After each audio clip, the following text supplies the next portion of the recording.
President Sara Duterte bilang concurrent secretary to the Department of Education, ang kalaban po dyan ay CPP, NPA, NDF all over the country. Nag-i-infiltrate ang CPP, NPA, NDF sa Alliance of Communist Teachers or yung ACT teachers, both party list and organization. And we have more than 800,000 public school teachers, elementary and high school.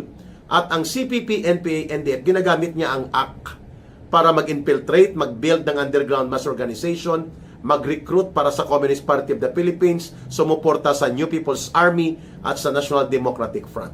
At mayroong underground organization na illegal at ito ay listed as terrorist organization operating inside ACT at ginagamit ng Communist Party at ng NPA. Ang pangalan nito ay Kaguma, Katipunan ng mga Gurong Makabayan, Kaguma. And Kaguma, which is listed as a terrorist organization, ay lumalangoy at nagtatago sa isang front organization na Alliance of Concerned Teachers, kaya tinatawag minsan niya na Alliance of Communist Teachers. Kasi front organization talaga yan ng CPP, NPA, NDF. I should know. And it is affecting, every year, ang affectation and threat ay nasa 800,000 public school teachers, elementary and high school, na ginagamit ng CPP, NPA, NDF ang ACT as front cover, at sa loob nito nag-ooperate ang CPP, NPA, NDF gamit din ng underground organization na nakatago na Kaguma, Katipunan ng Gurong Makabayan. So when Sara Duterte was the Vice President, she was confronting all these security threats sa kanyang departamento all over the country, affecting 800,000 more or less na mga public school teachers and elementary and high school. Maliban po sa ACT as front organization na may nakatago at nakabaon na Kaguma, Katipunan ng Gurong Makabayan, listed as a terrorist organization together with the CPP, NPA, and NDF by the Anti-Terrorism Council. Nandyan din po ang mga front organizations ng CPP, NPA, NDF sa hanay ng kabataan at estudyante. Kagaya po ng Anak Bayan, Kabataan Party, not Akbayan, may Akbayan Youth, pero yun ay mga hilaw na komunista. Pero kaalyado din ang mga komunista. Grupo naman nila Hontivirus yun. At nila Chel Jokno. Mayroon pong Anak Bayan. Hiwalay ito at iba pa sa Akbayan at Akbayan Youth. Mayroong League of Filipino Students. Mayroong College Editors Guild of the Philippines. Mayroong National Union of Students of the Philippines. And so many more na mga ginagamit ng CPP, NPA, NDF just like ACT.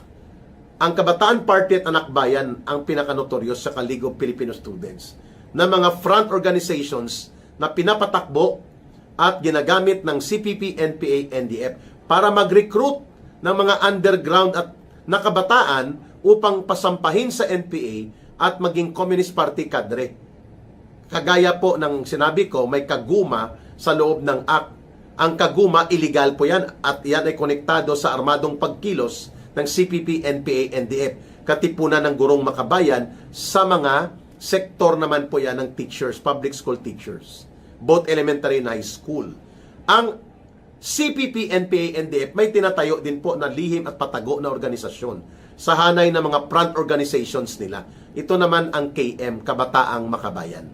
So sa mga chapters ng Anak Bayan, League of Filipino Students, College Editors Guild of the Philippines, Kabataan Party, nagbubuo ang CPP, NPA, NDF ng UGMO or the Underground Mass Organization na tinatawag na Kabataang Makabayan, KM.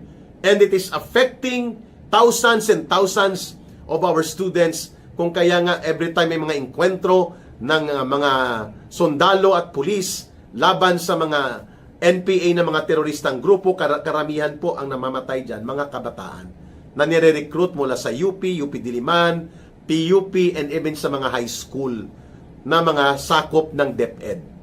And that these are realities and facts na hindi pwedeng i-deny ng gobyerno mismo, lalo na ng National Intelligence Coordinating Agency, ng Armed Forces of the Philippines at ng Philippine National Police, na ang pagre-recruit sa kabataan ay isang seryosong banta sa seguridad ng bansa. At bilang DepEd Secretary si Sara Duterte, obligasyon niyang ito ay harapin. And because of that threat of communist terrorist infiltration sa sektor ng edukasyon affecting hundreds and thousands or millions of Filipino youth, decades and decades already, at pati sa mga public school teachers natin at public school employees natin. Kailangan ni Sara Duterte dyan ang confidential fund. At isang elemento ng confidential fund ay ang confidentiality of the information, including mga informant, mga assets, at pati na po ang tipo ng mga intelligence project and operational project na mayroong pinupunduhan at ginagastusan mula sa confidential fund. Kaya nga confidential siya. Kulukoy itong si Jokno, kulukoy itong si Dilima, itong sila Luistro, walang alam o nagbubububuhan dahil iba ang interes nila. Bubulat-latin nila ang confidential projects, ang intelligence projects upang ipapahamak ang naging project and programa ni Sara Duterte kasama ang mga informant at mga assets nito. Mga kababayan, ang CPP, NPA, NDF po ay seryosong banta. Decades and decades ang nagbabanta para wasakin ang future at security ng kabataang Pilipino ay ang CPP, NPA, NDF. Ulitin ko, hindi lang po front organizations kagaya ng Anak Bayan, Kabataan, Kabataan Party, LFS or League of Filipino Students at College Editors Guild of the Philippines, National Union of Students of the Philippines, infiltration sa Student Council, infiltration sa mga university publication. Diyan po ako nagsimula. Kaya kabisado ko yan. They are also organizing ang CPP, NPA, NDF ng Kabataang Makabayan. Yan po ang first step para ikaw ay ma-recruit papuntang NPA at papuntang Communist Party. Papuntang NDF. Klaro? So, tama lang na mayroong confidentiality and element of kasabwat nila na pinapalabas nila na parang ninanakaw ni Sara Duterte po ang confidential fund and intelligence fund. Pati po ang mga style ng pagtatanong, ang presentation na parang patago at palihim na hinahakot ang pera. O ba't hindi nyo yan tinanong doon kay Marcos Jr.? Anong ginawa niya sa confidential fund niya na almost 5 billion pesos every year to the last centavo ubos? Ba't hindi nyo tinanong yan kay Boying Rimulya, kay John Vic Rimulya, at sa iba pang mga agencies of government? Why only Sara Duterte? At bakit ngayon nyo ito ginagamit? Kung anong standard ng audit and report na ina-apply sa confidential fund ni Sara Duterte when she was having those funds, nung panahon na mayroon pa siyang pondo nito, even sa DepEd pa, kaparehong standard din dapat ang i-apply sa lahat. O bakit parang atat na atat kayo na palabasin na dinadaya niya ang kanyang confidential and intelligence fund? So nakita nyo na kung paano ang basis at gaano kabigat yung threat of the communist terrorist organization, CPP, NPA, NDF infiltration sa sektor ng edukasyon, at pati po bilang Vice President siya, alam ni Sara Duterte ang bigat kung papaano po winawasak ng CPP, NPA, NDF ang ating mga institusyon sa pamamagitan ng infiltration, radicalization, recruitment, and underground operations. Decades and decades na ginagawa nila ito.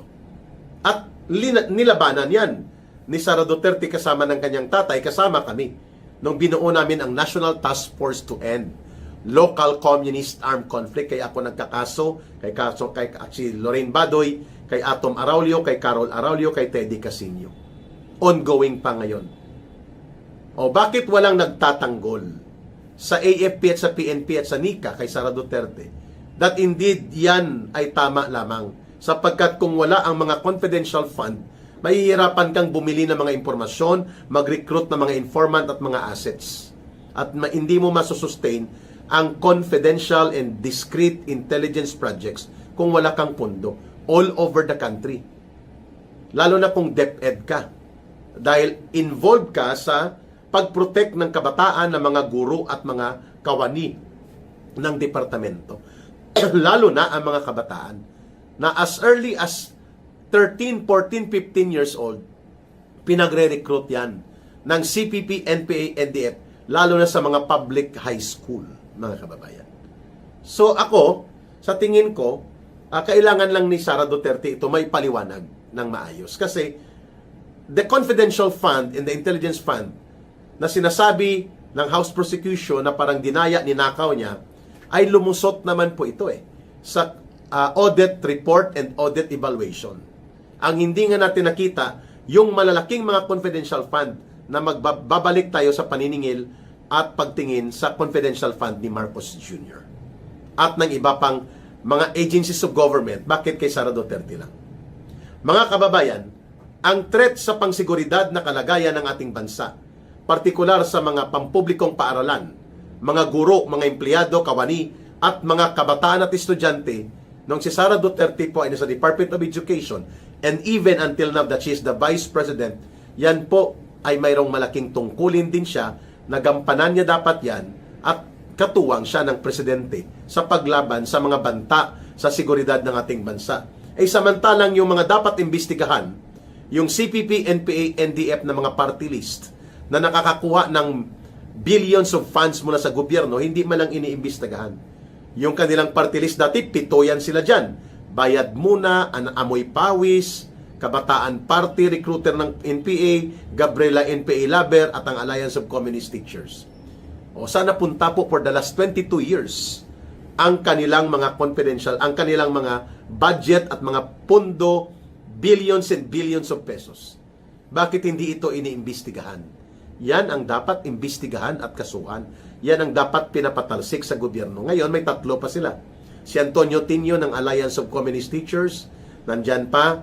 Ganon din si Sara Ilago ng Gabriela NPA Laber Party List, at itong si Reneco na Kabataan NPA Recruiter Party List. And they are given free access to the information of the government while they are working and operating at the same time as CPP, NPA, NDF, urban infiltrators and urban cadre operators. Mayroon pa silang pondo at nakakakuha pa sila ng mga maleta at kasama sila ni Marcos at ni Romualdez para protektahan sila at gamitin kontra sa mga Duterte. Alam natin propaganda nila ito, ang atake nila sa mga confidential fund di umano laban kay Sara Duterte. So, ang alam ko, Sir Marvy, binibili ng ginto. Oo, pwede. Opo, kino-convert po sa ibang asset. Kaya pala naisip ko, so meron palang bumili ng ginto. Baka yun yung mga nakatanggap ata ng maleta, baka ginto na kasi, di ba? Pero sa inyo pong karanasan, sa inyo pong pagkakaalam, ang isa mang corrupt na individual ay gagamit ng bangko na matitrace siya? Opo. Hindi po. Kaya nga yung sinasabi ng iba na kung walang tinatago, bakit ayaw buksan yung deposito? Unang-una, kung itatago po yan, wala po yan sa bangko. Kasi ang bangko may records po yan eh. So makikita yung historical transactions mo. Kung ikaw may plano na itago, hindi mo sa bangko ilalagay ang pera mo. Kagaya ng sinabi nyo, pwedeng ibili nyo na lang ng ginto. Pag kailangan yung pera, benta nyo yung ginto. So, ang paglalagay ng pera sa bangko ay hindi po pagtatago. Dahil meron po yung records na pwedeng ma-generate kahit 5 years from now, 10 years from now. So, ayun po, hindi pagtatago po ang paglalagay ng pera sa bangko. So, kung pera po yan ni VP at sinabi meron siyang pera sa bangkong ganito, hindi niya po yun tinatago dahil yun po ay nasa bangko. Kung tinatago niya po yun, wala po yun sa bangko. Tsaka, nabanggit mo nga, may kapangyarihan ng AMLAC na makatanggap ng report kung suspicious ba ito o hindi. 'Di ba? Pero parang wala naman yatang sinabi ang AMLAC na suspicious. Wala pa akong naririnig.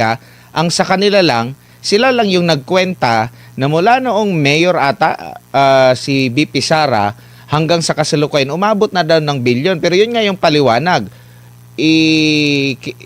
Parang inad lahat ng pumasok, pati paglabas, i-add mo na say kahit same na amount lang yung pumasok tsaka lumabas, i-add pa rin yun. Tama po ba yung pagkakaintindi ko, Sir Marvy? Tama po. Tama po kayo. Kagaya rin po nung nabanggit nyo. Tama yung pagkakaintindi. Dapat nung time na po na nagkaroon ng mga transaction ng 100 million a week o 100 million a month, 125 million o billion, dapat at that time po reported na siya.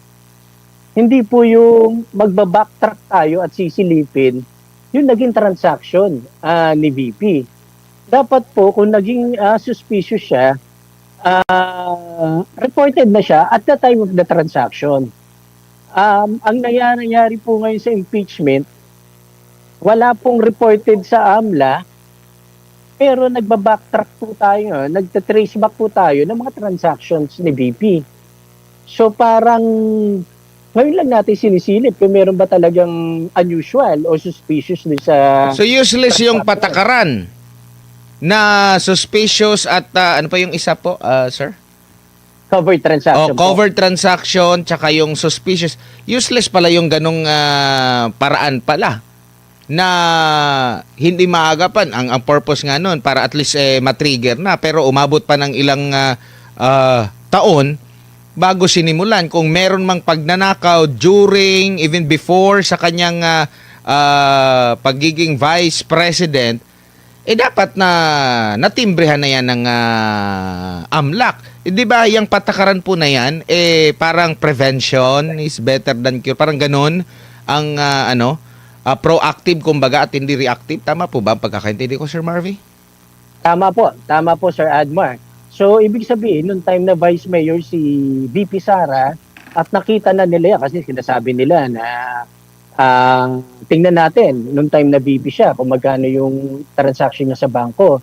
So dapat kung may something unusual nung time na mismong yun, for example, meron siyang pumasok na hundreds of millions, dapat reported na siya doon sa AMLC kung meron something suspicious. So ibig sabihin, doon mismo sa bangko na nagme-maintain ng account si VP Sara noong time na yun, yung manager doon, wala nakitang suspicious sa transaction. Kaya hindi niya ni-report. Yun po, bakit ngayon po sinasabi na meron siyang suspicious transactions years after? So dapat at the time noong vice mayor siya, reported na yun. So, ibig sabihin po, yung branch manager kung saan nagme-maintain ng account then Vice Mayor Sara, wala siya nakitang something suspicious. Kaya wala siyang nireport sa AMLC. Opo. Kayo po ba, gusto niyo po bang marinig din sa ibang ahensya ng gobyerno para gawing patas? Actually, na-raise din ito kahapon ni Senator Alan Peter Cayetano na ginagawa niyang example, ang Office of the President, kung sila din ba ay nagwi-withdraw kasi mas malaki yung kanilang intelligence. Kung kayo po ang tatanungin, para at least fair.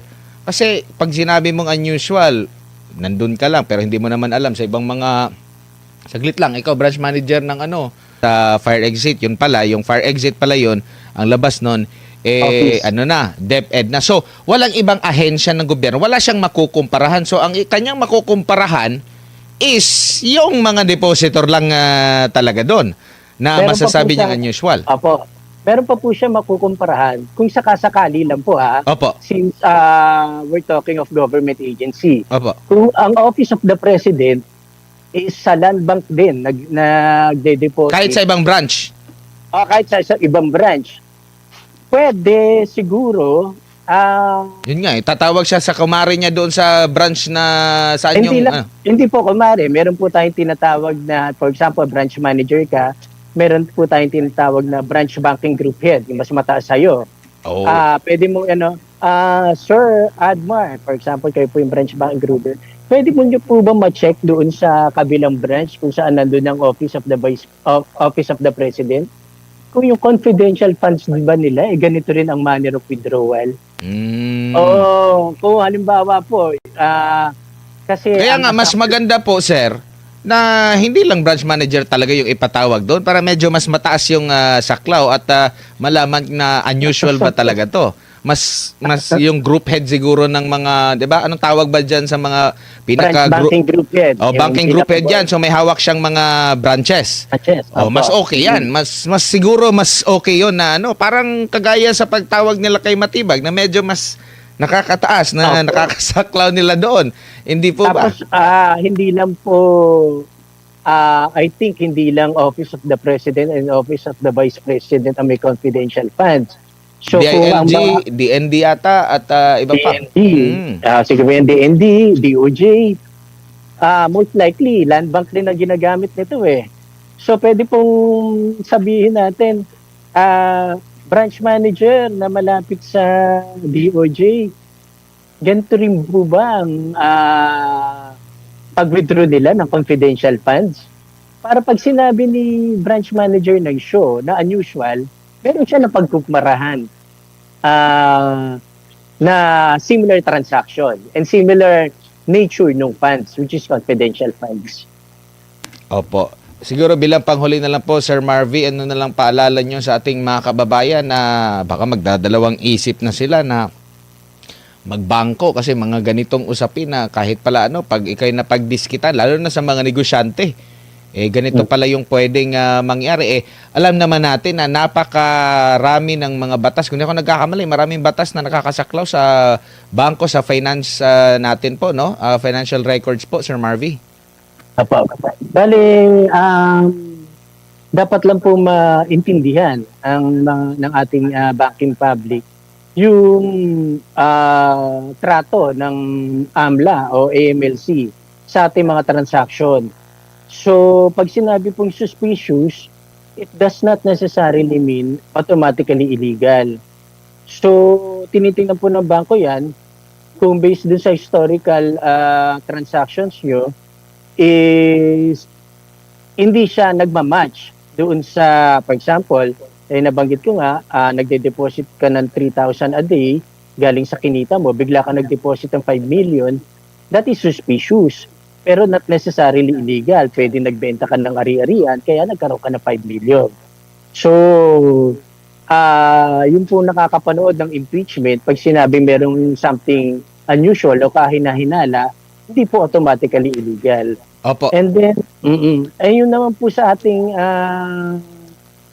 banking public din, I think hindi pa naman ganoon ka-lax. Stricto pa rin naman ang ating bank secrecy. Pero dahil nga sa nagiging politicized po ang impeachment, which is actually a political practice din naman talaga, medyo nasasabi nga natin na bend the law.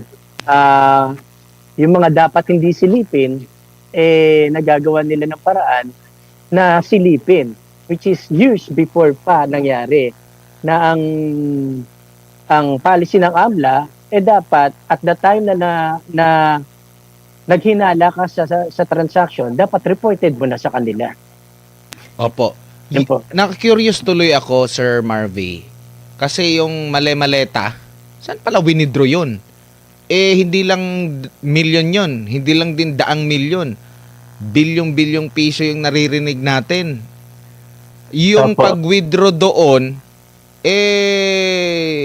well, during sa parang meron yata sa nabanggit na galing din sa LBP. Paano? Yung mga ganun po, mahahalata ba? Saan ba galing yung possible lang pera na yon? Kung galing sa gobyerno, for sure, i-withdraw yan, tanging sa land bank lang ba? Ang alam ko, mandated po, pag government agency ka, mandated po na government bank ka mag-transact. Pero hindi po ito stricto. Meron din mga government agencies, I think, sa private banks.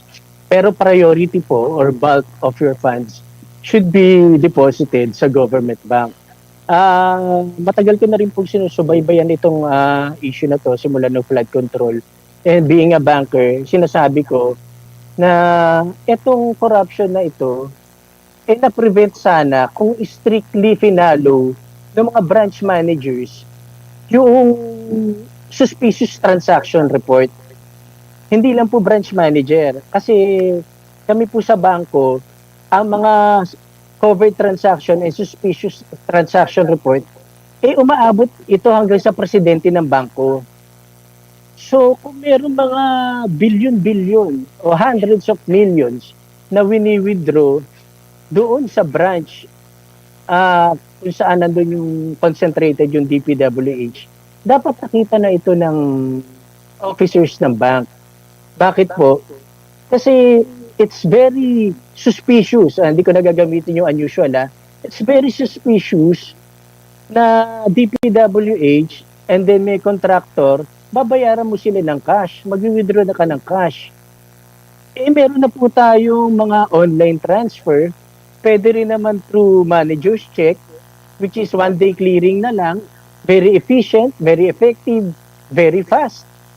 Bayaran mo ng 20 million si contractor, clear na yung kinabukasan kung using land bank check. Very suspicious po bakit po cash ang wini-withdraw nito mga DPWH. Hindi po kasi subject doon si BP Sara. Pag si BP Sara yung ano doon, mabilis talaga yun na mabusisi agad po. Sir Marvin, maraming salamat po sa inyong oras at Maraming panahon. salamat, So Sir ulitin Ad. po, ingat po kayo. Apo. Salamat po. Si Ginoong Marvy Valeros, dati pong manager ng Universal Commercial and Savings Bank po mga kapartner, na pag-uusapan lang po natin itong unusual, suspicious, kung tutuusin naman, kung dumaan sa tamang proseso, bakit ka pa maglalagay ng question mark? 'Di ba? Wag na lang yung proseso kung sasabihin mo lang naman din na unusual, 'di ba? Tapos ikukumpara mo, wala ka pa palang experience. No, hindi ka naman nagtanong sa kumari mong branch manager sa ibang sa ibang sangay ng gobyerno, pwede ba 'to? Or baka natabunan lang ng maleta yung kaya hindi nakita at hindi naisip. Naku po. So ang nag-deliver nga po ng opening remarks for Article 1 of the Articles of Impeachment ay si Representative De Lima. So initially, ina-explain po niya yung basis ng Article 1 until eventually nagkaroon sila ng issue at nag-object na po yung defense at pinaboran naman ni Presiding Officer Escudero kasi umabot po to a point na si Representative De Lima ay nagbibigay na ng mga conclusions in relation to the facts and legal issues of the case. So hindi po kasi proper yung ganun kasi dapat ang gagawin lang ng prosecution, ipepresent nila yung legal theory nila, tapos yung dapat magbibigay ng conclusion niyan ay of course yung mga senator judges, pero based yun dun sa mga evidence at testimony na lalabas from their witnesses at sa mga ebidensya nga po nila. Hindi yung prosecution pwede magsabi nun directly. Kasi ang mangyari po dyan, parang sinasabi na ngayon ng prosecution na may ginawang krimen na ganito pero hindi pa naman napakita yung ebidensya talaga. 'Di ba? In other words, premature pa po ngayon kung nagbibigay na ng conclusion si Representative De Lima. Kaya tama lang naman po at proper yon na pinigilan yun ni Senator Escudero as the presiding officer. Pina-strike off the record po niya yun. Kasi we have to remember kasi the unique aspect of the impeachment process ay ano po to, 'di ba? May political angle din siya in relation to the taong bayan kasi yung mga impeachable officer, or in this case, yung impeachable officer involved ay isang politician. So, madami pong nanonood talaga ng mga supporters ng impeachable officer na yon. So, kung makarinig po sila ng mga conclusory statements na hindi pa naman clearly established based on evidence, ang posible pong mangyari kasi doon ay yung mga nakikinig ay baka isipin na totoo na yung sinasabi dito ng prosecution. Pero currently, we have to remember, ang nagpe-prevail pa po ay ang tinatawag na presumption of innocence. So, in other words, lahat po ng sinasabi ng prosecution ay mga allegations pa lang po yan at hindi pa talaga established na may ginawang wrongdoing yung impeachable officer. So, yun lang po yung maganda ring maintindihan nyo dyan kasi pag nasasabi nga yung mga ganong statements ay it can lead to a political attack. Di ba hindi naman po dapat ganun yung impeachment process talaga niyan. Kasi ang purpose niyan ay to determine whether or not may impeachable offense ba na ginawa talaga yung impeachable officer. Tapos pag i-allow nga yung mga ganong side remarks, side comments, conclusory remarks that could lead or could be interpreted as a political attack, ay pwede yun ngayon sabihin ng taong bayan, yung mga nanonood, na this is simply a trial by publicity or a trial para lang sirain yung political reputation ng impeachable officer.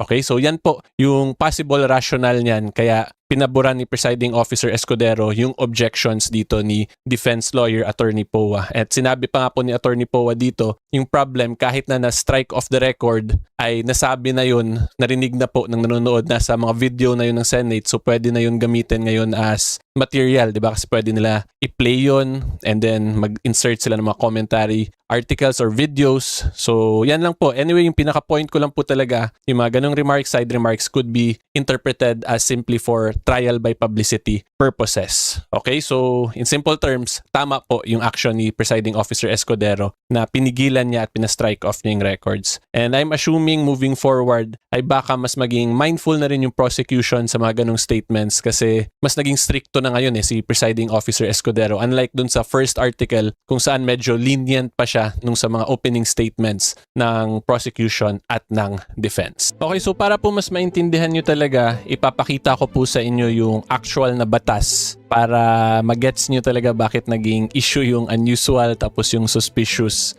Kasi under the Anti-Money Laundering Act po natin as amended, which is RA 9160 po pala yun, and the most recent amendment is itong RA 11521.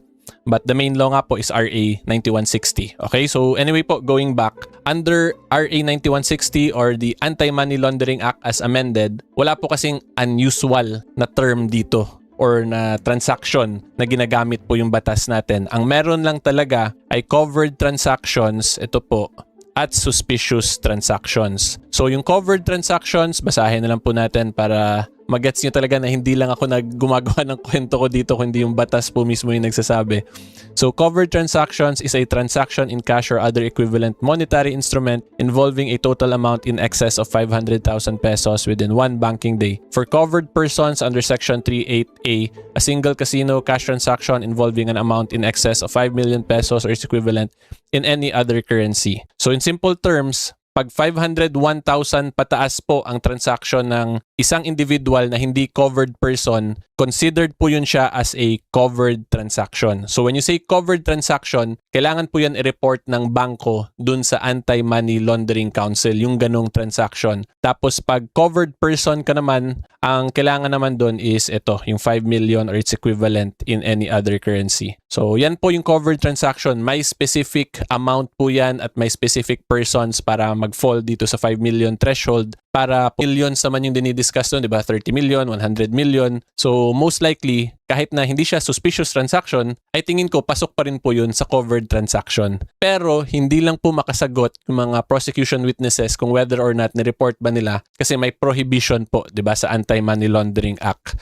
as amended, which is this one. Ipakita ko lang din po sa inyo. Ito, yan, Section 8A. The AMLAC and its Secretariat shall securely protect information received or processed and shall not reveal in any manner any information known to them by reason of their office. This prohibition shall apply even after their separation from the AMLC. The AMLC shall formulate, so on and so forth. So hindi pwede i-divulge yung mga Anti-Money Laundering Act na records. So kaya kung pansin po nyo, tinatanong yung bangko, sinasabi po ng witnesses na hindi nila ma-discuss yun tapos sinasagot nila medyo indirectly na wala naman daw exception sa batas. So they were insinuating na nag-report sila pero hindi lang nila sinasabi na nag-report talaga kami sa AMLAC. So yan yung yung kailangan yung i-take note dito. Wag po kayo magguluhan kasi wala pong unusual transaction under the law. Ang meron lang covered or suspicious transaction, and even if pasok siya sa covered transaction or suspicious transaction, this is simply a reporting mechanism naman po yan na ini-instruct sa mga covered institutions like the banks na ibigay nila yung report na yon sa Anti-Money Laundering Council. Hindi rin po automatic porket considered siya na covered transaction or suspicious transaction ay ibig sabihin may illegal na agad na ginawa. Hindi din po yun ganun. Kasi again, this is primarily mainly for record purposes lang, for reporting purposes under the law. Okay, and then kailangan dyan further mag-investigate pa yung Anti-Money Laundering Council to determine kung whether or not meron ba talagang mga illegal na ginagawa yung mga persons na yon na na-cover nitong mga report under covered or suspicious transactions. Okay, so yan po as to covered and suspicious transaction. Ngayon po punta naman tayo sa unusual. So dito po makikita natin yung isang tinanong ni Senator Tulfo Erwin, nagduda po ba kayo sa ganito kalaking halaga? So ang sinabi naman dun ng bangko, yung personal opinion niya, parang napapaisip lang sila ano kaya yung purpose. Pero for them, hindi naman siya considered as a suspicious or an unusual na transaction kasi ang in-explain po nila doon, properly documented naman, may mga official documents from the OVP, DepEd, kaya nag-release din sila ng funding. So in other words, since may mga documents lahat, di papasok po ngayon yung presumption of regularity ng mga government actions natin. Kasi ang reason po kaya may ganitong presumption sa mga government actions, kasi pag lahat ng action, kung let's say hindi lang sanay yung bangko makita or makatransact ng ganun kalaking amounts involved, ay posible ngayon magkaroon ng problem sa mga government actions natin. Yan po yung sinabi ko dito. May ganyang legal principle which is itong presumption of regularity kasi mas mahirap po if lahat ng alleged unusual actions ng government, may it be financially related or not, ay pagdudahan. Kasi baka po hindi na maka-function ang government pag ganyan. Kasi mapaparalyze, diba? Lahat na parang, teka muna, hindi tayo sanay sa ganyan, unusual po yan, i-review muna natin. Baka for emergency purposes po pala yun or for immediate na use nila ng office na yun. Tapos dahil lang ba hindi sanay yung bangko mag-transact sa ganung amount, ay hindi na nila i-release. Which is hindi po yun pwede kasi yun nga, presumption of regularity. So yan po yung maganda nating tandaan dyan. Kaya in very simple terms, maganda tong sinabi ni Senator Cayetano na just because it's unusual, it doesn't mean it's illegal. 'Di ba? Kasi yun nga po, not only does it enjoy presumption of regularity, ang may burden din yan kung you are going to allege na may ginawa siyang something illegal, kailangan mo po mapakita clearly niyan yung essential elements of the crime na ina-allege mong ginawa ng isang respondent or akusado. And then idagdag ko lang din po kasi may nakita akong comments na nagsabi na just because it's unusual, it doesn't mean it's illegal. Pero it doesn't also mean na legal na yung pagkuha ng pera. So ang masasabi ko lang po sa ganung comment, we have to remember, meron nga tayo nitong presumption of regularity. So if you are questioning it now na posible ring illegal nga yung nangyari paglabas ng pera, nevertheless, kung hindi mo pa po na fully establish yung essential elements of the crime, ang nag-a-apply ngayon is the presumption of regularity. So mali po yung ganung statement kasi it is presumed regular, presumed valid po yung pinaggamitan ng pera at present. Okay, so yan lang naman po as to the unusual, suspicious, and covered transactions. At isa pa pong maganda lang din i-take note natin dito, hindi kasi yun din yung main issue talaga eh. Kasi the main issue of this article of impeachment is alleged misuse. So we have to remember, it was already stipulated upon by the parties na totoo yung cheque, kinuha nga nung offices, nung OVP at ng DepEd yung funds. So wala na sanang question talaga dun sa mga suspicious or unusual transactions na yun. Dapat sana pumunta na sila sa next step or sa next issue kung paano ma-establish ang prosecution yung misuse. Kasi yun nga po, stipulated na nangyari talaga yung cheque at yung pag-release naman ng funds. So yan lang po. Hopefully mas naintindihan nyo po talaga itong current issue na medyo minsan nagkakaliko-liko at mas gumugulo patuloy yung taong bayan. So yan po. And ito, meron ding interesting na sinabi si Senator Risa. First time, okay, ito tungkol din to na sinabi nung bank na in her 30 plus years of practice, first time daw niya maka-experience na ganun kalaking amount sa withdraw. But again, even if it is unusual, wala naman pong prohibition sa batas sa unusual na pananaw ng isang bank officer.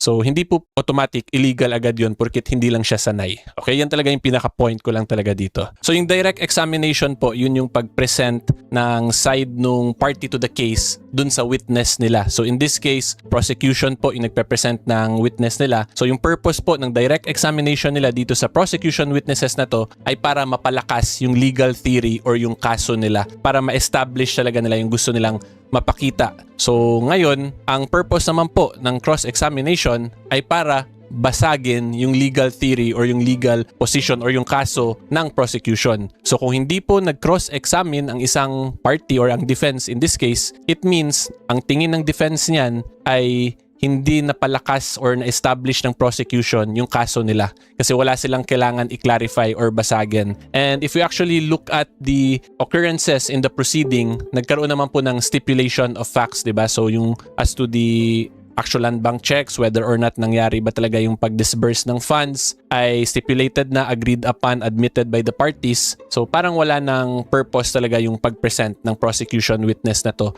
At nagkaroon lang po ng clarificatory or ng cross-examine si Attorney Powa dito sa second witness. Pero yung tanong nga lang din po ni Attorney Powa, kung papanoorin nyo po itong part na to, ay more on tungkol lang dun sa kung bakit dumaan sa fire exit yung officer na nag-receive ng funds from the bank.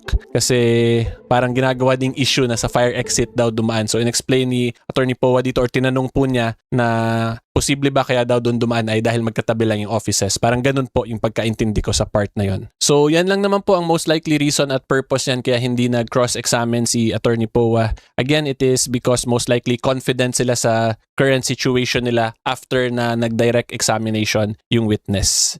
Hindi na dumaan sa cross-examination ang mga testigo sa Article 1 ng Articles of Impeachment laban kay VP Sara.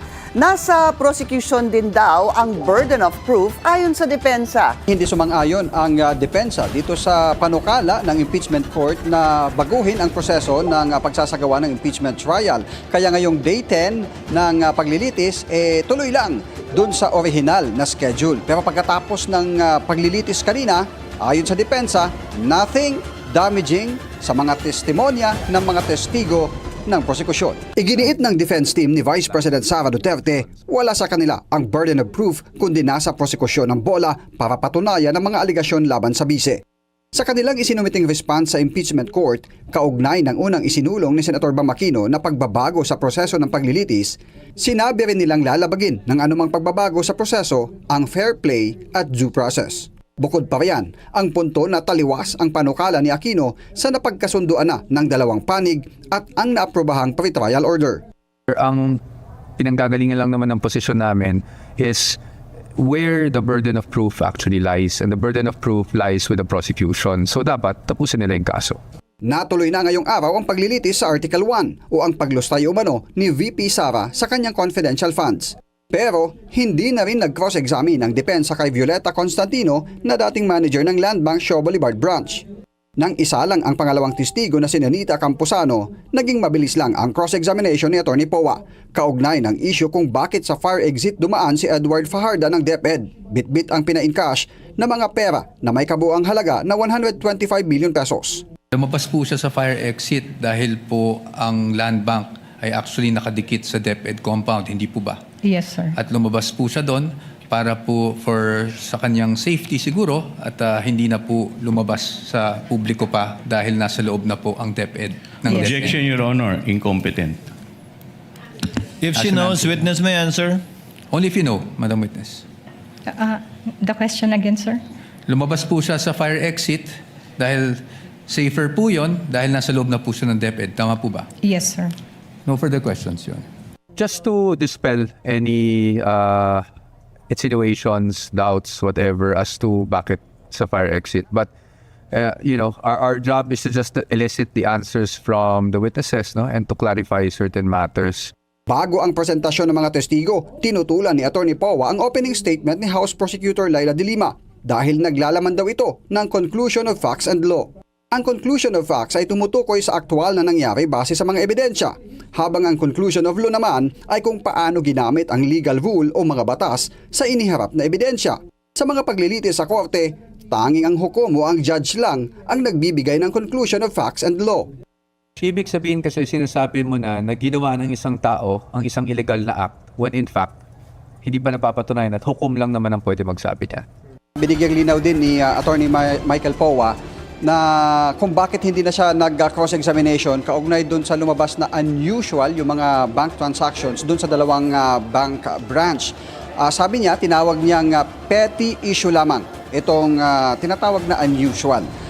Dahil wala namang damaging doon sa mga binunyag, sa mga naging testimonya ng dalawang testigo ng prosekusyon. Ayon pa kay Poa, mas pinaghahandaan nila yung dalawang manggagaling sa Commission on Audit na titestigo sa susunod na linggo. May go signal ni Pangulong Bongbong Marcos ang pagpapadala ng financial records ni VP Sara sa Senate Impeachment Court. Nag-comply kasi ang BIR sa sabina ng korte nang isumite nito ngayong araw ang hinihinging mga dokumento ng bise, pati ang sa kanyang asawang si Attorney Man Scarpio. Kung ano ang sinasabi ng batas, kung ano ang proseso, susunod po ang Pangulo. So kung yan ang sinasabi po at kinakailangan na magbigay siya ng kanyang approval sa BIR para mabuksan ang tax records nila VP Sara at ni Atty. Man Scarpio, at ito naman ay para sa katotohanan. Hindi niya po ipagkakait ang katotohanan sa ating mga kababayan.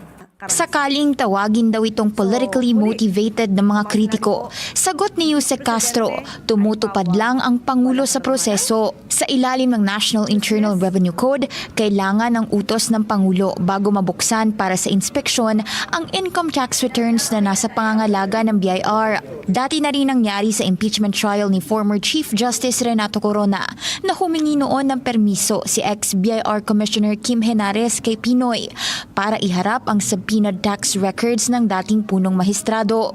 Matatandaang iniutos ng Senate Impeachment Court ang pagsabina sa BIR, Anti-Money Laundering Council at ilang mga bangko kaugnay ng financial records ng bise. Hiniling kasi ito ng House Prosecution para sa pagtalakay ng umano'y unexplained wealth ni VP Sara at mga kwestiyon sa kanyang SALN at business interests. Bukod sa BIR, nag-comply na rin ang ilang bangko gaya ng BDO Unibank, PS Bank, Metrobank at Security Bank.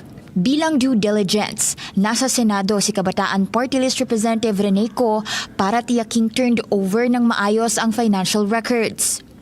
Now is the time that we let the evidence be heard. We let the evidence speak. Konti na lang, we will be getting that clearer, fuller picture ng yaman ni VP Sara Duterte. Una nang sinabi ng prosekusyon na sa isang AMLAC report, nakasaad na lumampas sa 3 bilyong piso ang financial activity ni Duterte mula 2000. BIR para isa publiko ang mga tax filings ni VP Sara.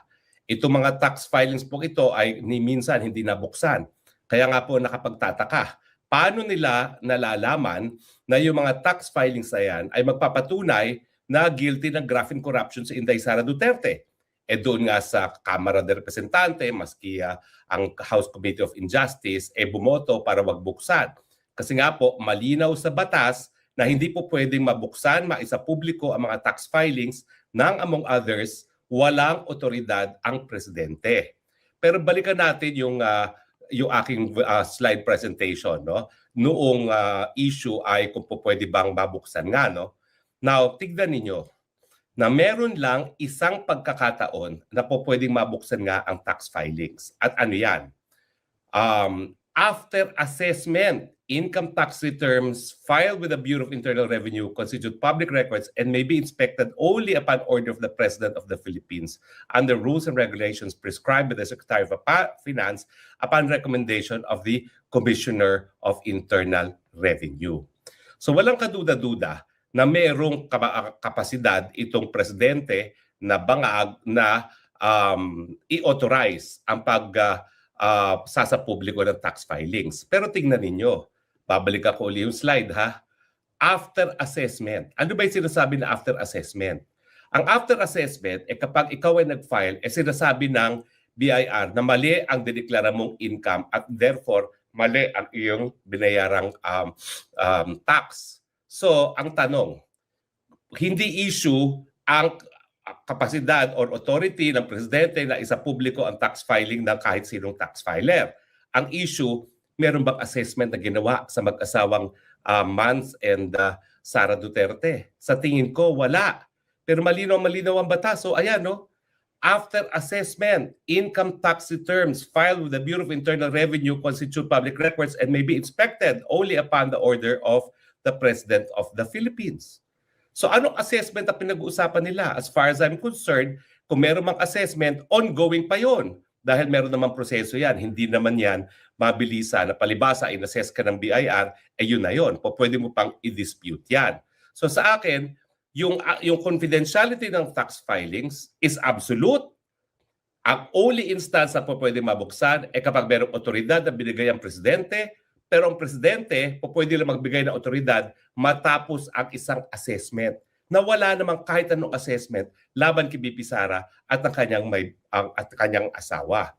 So siyempre, ang conclusion natin, dahil wala namang assessment, wala pa rin bisa yung ginawa ng presidente na magbigay ng otoridad para buksan ang mga tax filings ng mag-asawang Mans and Sara Duterte Carpio kasi nga nasaan ang assessment na hinahanap or requirement para maisapubliko.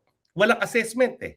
So anong otoridad mo para mag-disclose sa publiko ng tax filings? Malinaw sa batas na ginawa mismo ng Kongreso at syempre ang Senado bilang isang impeachment court ay kabahagi ng Kongreso ay nag-require na hindi lang authority of the President kung hindi assessment.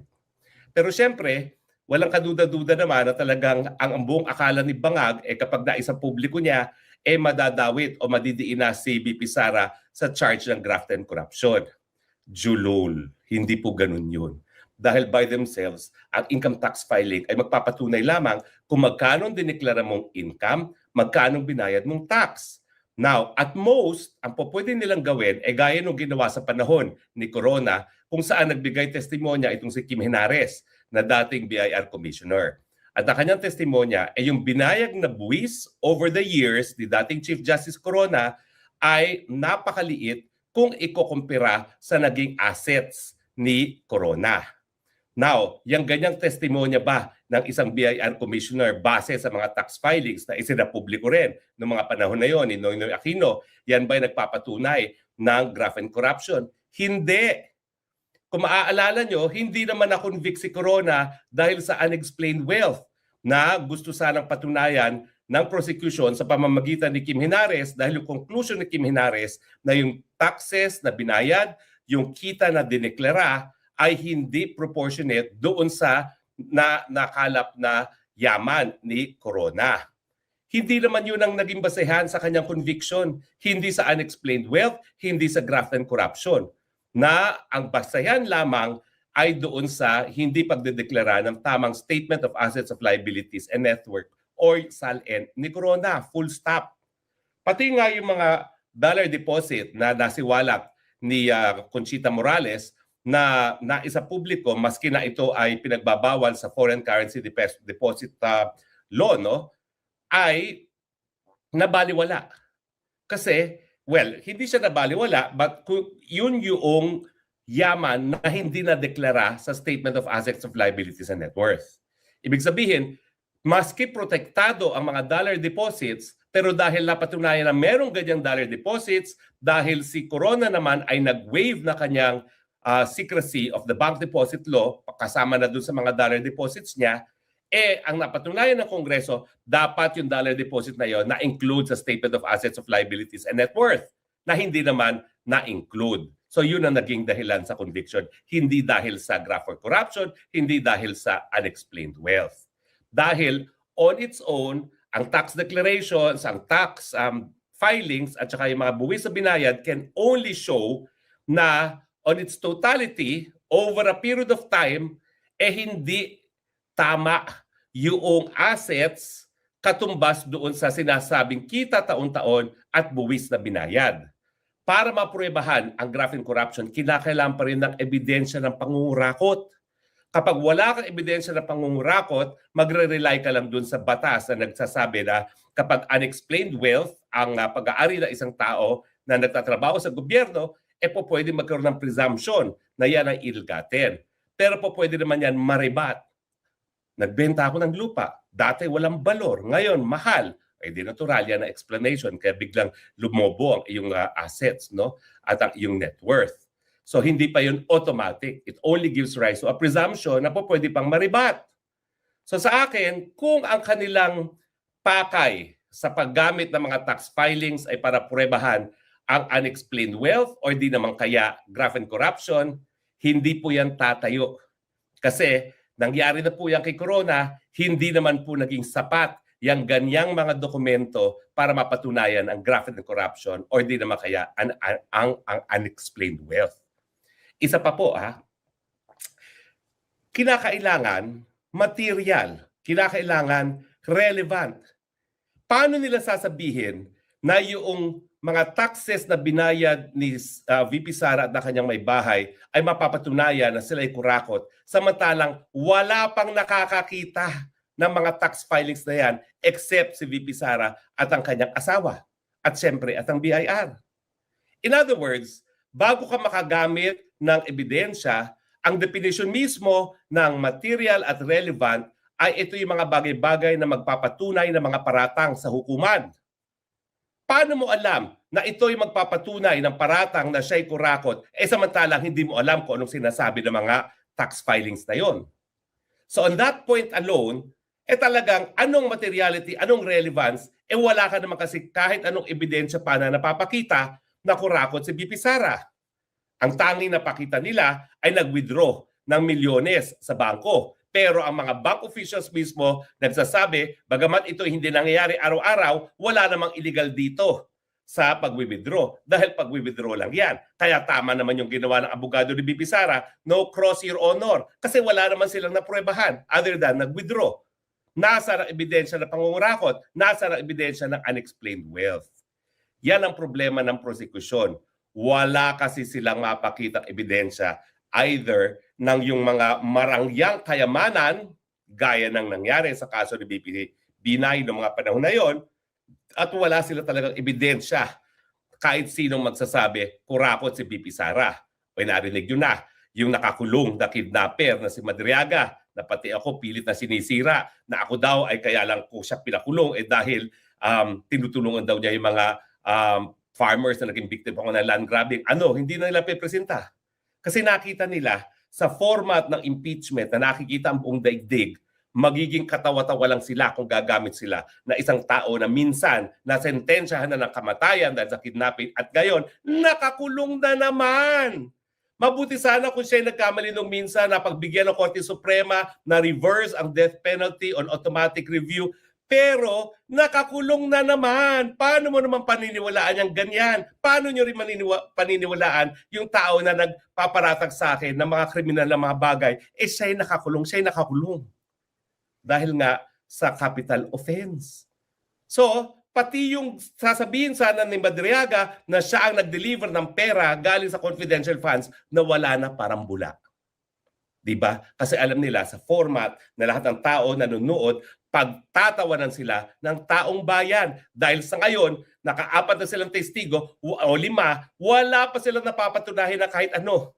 Bakit? Kasi yung 5 testigong napresenta na nila, walang personal knowledge sa kahit anong mali na ginawa ni BP Sara. Ano bang personal knowledge nila? Wala. Yung 3 taga-NBI nag-imbestiga pero wala naman sila dun sa mga pagkakataon na di umano gumawa ng krimen si Inday Sara. Yung 2 bank officials, ang nagsabi lang nila is nag-withdraw pero wala naman silang kinalaman. Wala naman silang sabing illegal dun sa withdrawal na yan. At ang gusto mo, masira si Inday Sara nang hindi na makatakbo at hindi na maboto dahil alam mo na pagkaroon ng eleksyon, wala kang kahit sinong mailalaban kay Inday Sara. Kaya ako, ang advice ko, dahil maski ikaw ay pinabuksan mo ang tax filing na wala namang mapapatunayan na pangungurakot, ikaw maghanda ka na. Dahil pag hindi ka lumayas ng bansa, makukulong ka. At yan ang dapat na ginawa namin matapos na sinipa at sinuka ang inyong ama. Dapat ipinakulong namin kayo dahil sa inyong mga kayamanan na ninakaw sa kaban ng bayan, sa torture, pagpapatay na ginawa ninyo sa ating mga kababayan sa panahon ng martial law. Tandaan mo yan. Magbabayad kayo ngayon sa inyong mga kasalanan. Hindi na kami papayag na sorry, uulitin na lang namin uli yan pag kami nagkabalik sa posisyon. Hindi na magpapatawad ng taong bayan. Ang sigaw ng taong bayan, Marcos Jr., katarungan. Hahalika sa malamig na bakal ng rehas. Sa impeachment trial po, natanong yung mga bank manager na nag-encash ng malaking pera. No? Nagtaka sila dahil bakit hindi ito kagaya ng mga nakagawian siguro nila na by cheque ang pag-release at hindi po cash, no? Ano po ang masasabi nyo dito? May mali po ba rito? May naapakan po ba o paglabag sa mga patakaran na nakakasaklaw sa mga bangko sa ginawa ng OVP at ng DepEd during sa panahon po ni VP Sara? Yes, Sir Admar. So, una sa lahat, kailangan natin i-discuss ano po ba yung mga transactions na under sa AMLC. So, meron po tayong tinatawag na covered transaction at meron din tayong suspicious transaction. So, covered transaction, ito yung mga transaction sa bangko which is 500,000 and up. So, automatically, once na nag-transact ka sa bangko ng 500,000 and up, naka-report na po ito. So, based on the amount alone. So, not necessarily suspicious siya. So, under naman din sa isa, suspicious transaction, regardless of the amount, pwede siyang ma-report as suspicious kung kahina-hinala yung transaction. So, ano po yung example nito? Ako po ay naging branch manager for 30 years din. So for example, meron po tayong kliyente na vendor lang. Vendor. For example natin, fishbowl vendor. So siguro kung kinikita niyan, sabihin natin mga 2,000 a day o 3,000 a day. Pero bigla siya nagdeposito ng 100,000. So pwede siya maging kahina-hinala kasi outside siya doon sa historical deposit transaction niya or deposit pattern. So pag may mga amount na biglaan na malaki, pwede siya mag-fall under suspicious transaction. Again, let us clarify, suspicious pa lang po ito. There's nothing pong illegal or wala po na-violate. Pwedeng kahina-hinala pa lang po ito. So with regards naman po dun sa papanood natin sa impeachment, yung sinabing unusual yung transaction, ang sa akin po kasi bilang branch manager, ang nabanggit po ng manager ng Land Bank, ito po ay unusual. Unusual compared to what? Kumbaga, kinumpara niya saan? So, pwede kasi different branches have different profile. For example, ang branch mo na sa isang residential lang, expected ang nature of transaction nito, volume ng transaction nito, pwedeng maliit lang, 5 million, 10 million. Kung meron ka naman sa highly commercialized branch, for example, Makati, pwedeng ang mga transactions yan umabot ng 20, 50 million, 100 million. Which is nagmamatch dun sa profile nung area mo. So, nung sinabi ni manager na unusual ba to based dun sa historical nung branch na yon? O unusual ito based lang sa experience mo? Pwede kasing hindi ko po masyadong nadinig kung gaano na siya katagal dun sa Shaw Boulevard branch ba yon? So, pwede pong bago lang siya dun. So, nung sinabi niyang unusual, pwedeng unusual to based dun sa personal experience niya. Pero kung dun sa tagal sa branch, baka hindi po siya unusual dun sa branch na yon. Opo. Sir Marvy, eto pa. Di ko lang alam ha, pwede ka magbigay ng opinion mo, pwedeng hindi. Pero ang napuna kasi ng ating mga kababayan, may pareho silang termino na ginamit. Tapos, alam mo yung parang gumagawa ng intriga, no, para maka-raise ng question mark. Tinatanong kung illegal, hindi agad, alam mo yung hindi agad tinutumbok, kailangan mo pang pasikot-sikutin. Nag-explain sila na hindi naman talaga illegal, pero ayaw din nilang sabihan na unusual pero hindi illegal. Parang gano'n. Ayaw nilang gano'ng tumbukin eh. Medyo umikot-ikot pa. Kaya magdududa ka doon sa the way na sila po ang ay sumagot. Ganun din po ba ang inyong mahirap ba na sabihin na unusual pero hindi illegal? Yun po ang nagiging tema ngayon po, either yung mabalik po tayo, covered transaction and suspicious transaction. Wala pong termino na unusual under AMLA. So it's either covered or it's suspicious. Meron po akong gustong i-share dyan sa unusual na yan. Ito based sa aking experience.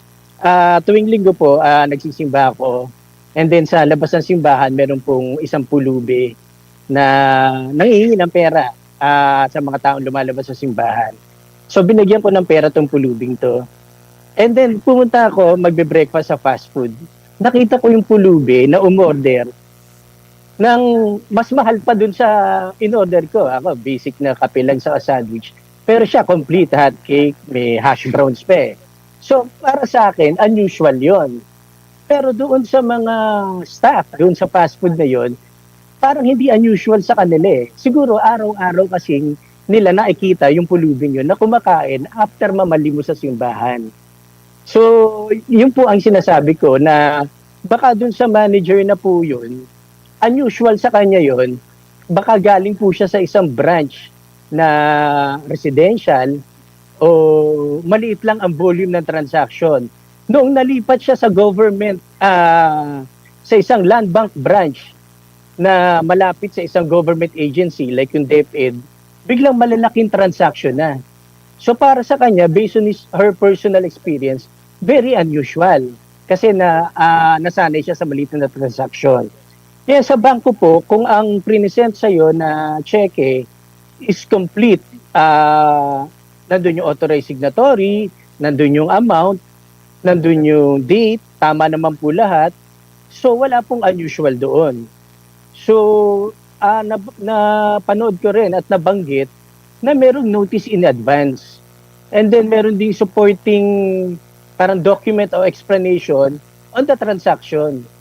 So kung meron po binigay dun sa manager, alam niya yung nature ng transaction, dapat hindi po siya nagugulat o wala pong unusual.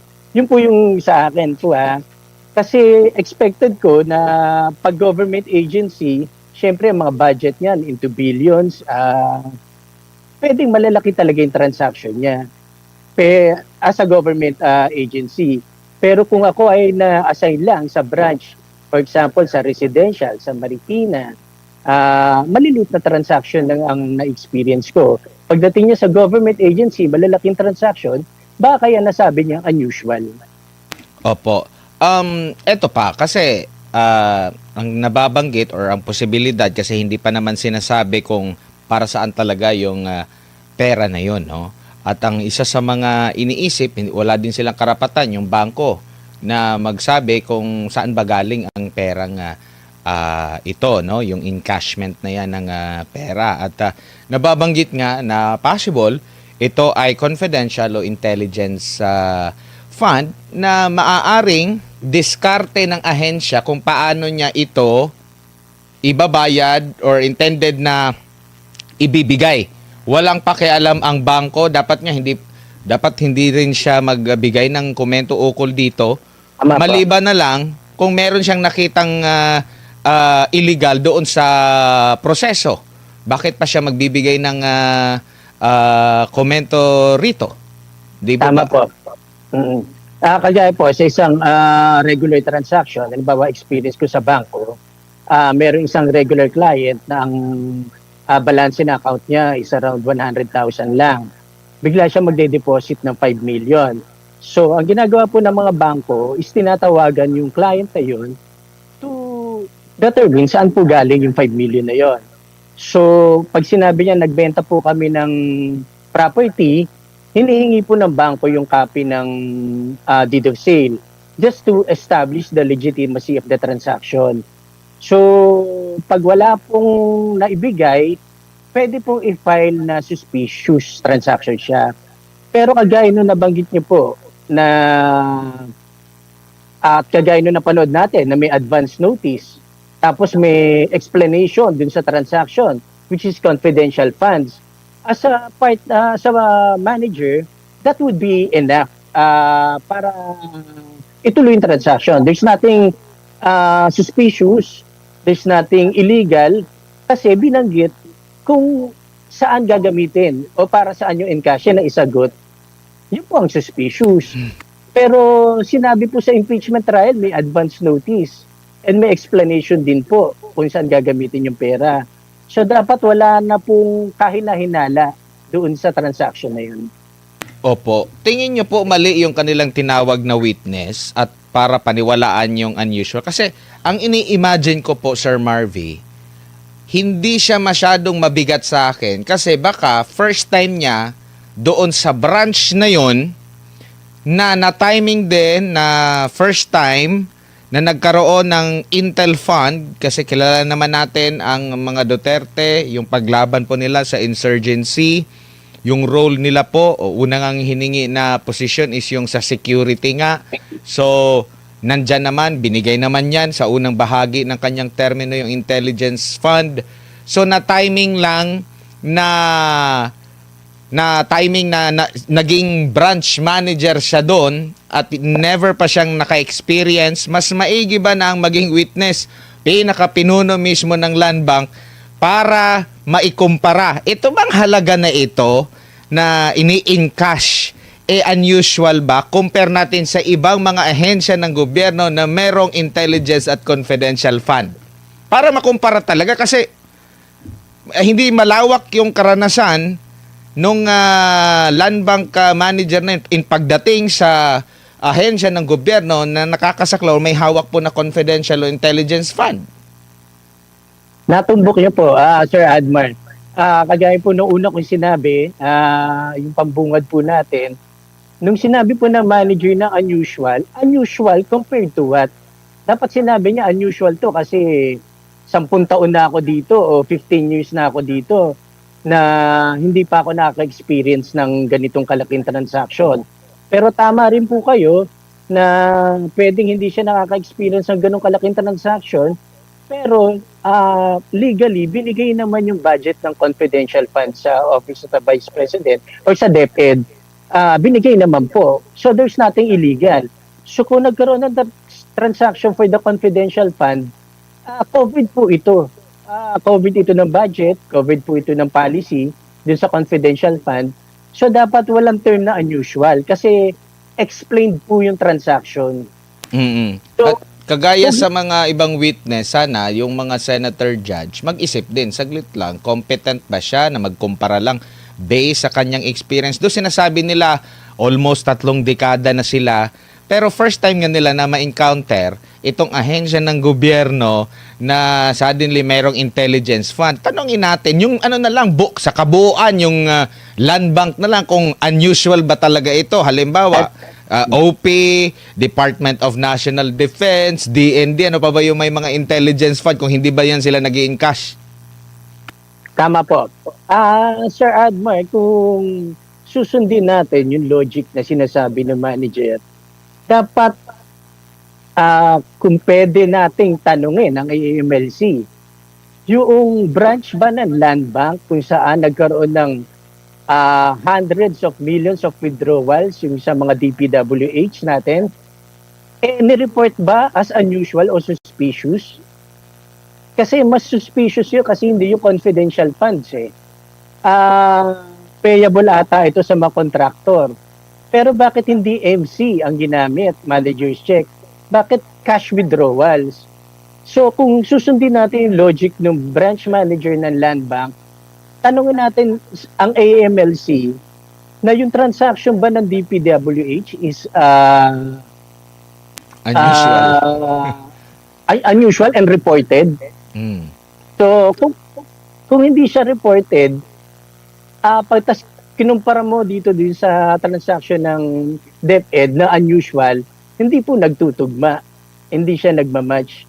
So, mas meron pong pwede maging kahina-hinala yung land bank branch na nag-allow ng cash withdrawals dun sa mga DPWH engineers, contractors.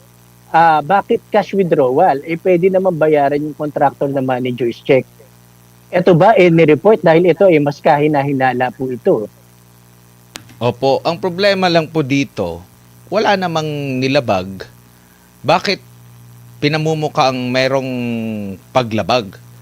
Kasi kung unusual lang talaga siya, dapat nakita na yan ng mga mga mambabatas pa noon na hindi talaga pwede mag-encash ng ganito, may limit na. Pero kung pinapahintulutan, bakit gagawan mo ng kontrobersya? Meron pang isa Sabi pa ng mga senator judge mismo na 4 na beses, 10 beses na unusual. Parang ganun pa Parang iniintriga na may something na question doon na kahit wala naman po. Pero kung ikaw ay makikinig at hindi mo talaga mababalanse,